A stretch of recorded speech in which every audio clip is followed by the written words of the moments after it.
Udayakrishna, Sibi K Thomas എന്നിവരുടെ തിരക്കഥയിൽ ജോണി ആന്റണി സംവിധാനം ചെയ്ത ചിത്രമായിരുന്നു തുറുപ്പുഗുലാൻ.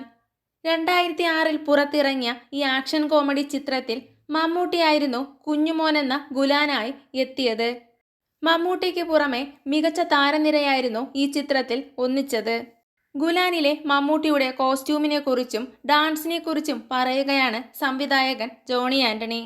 ആദ്യമായി ഞാനും മമ്മൂക്കയും ഒരുമിച്ച് ചെയ്ത സിനിമ ഗുലാനായിരുന്നു. ആ സമയത്ത് രാജമാണിക്യം ഇറങ്ങിയിട്ട് ഹിറ്റടിച്ച് നിൽക്കുകയായിരുന്നു.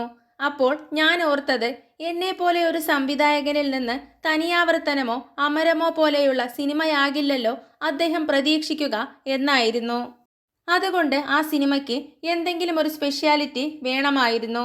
ആ കാരണം കൊണ്ടാണ് ഗുലാന്റെ കോസ്റ്റ്യൂം അങ്ങനെയാക്കിയത്. പിന്നെ ആ കോസ്റ്റ്യൂമിന്റെ കാര്യത്തിൽ മമ്മൂക്കയുടെ സജഷൻ ഉണ്ടായിരുന്നു. ഡാൻസ് ക്ലാസിന്റെ കാര്യം ഷൂട്ടിംഗ് തുടങ്ങുന്നതിന്റെ തലേ ദിവസം തോന്നിയ കാര്യമായിരുന്നു.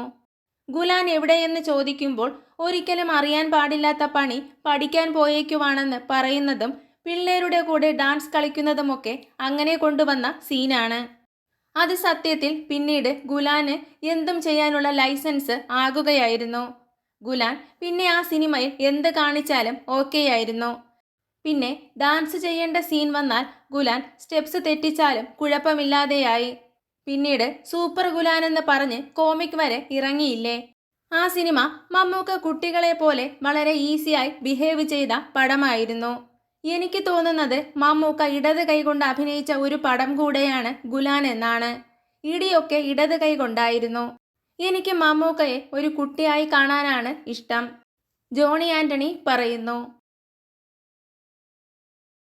കൂടുതൽ സിനിമാ വിശേഷങ്ങൾ അറിയുന്നതിനായി ചാനൽ മറക്കാതെ സബ്സ്ക്രൈബ് ചെയ്യുക.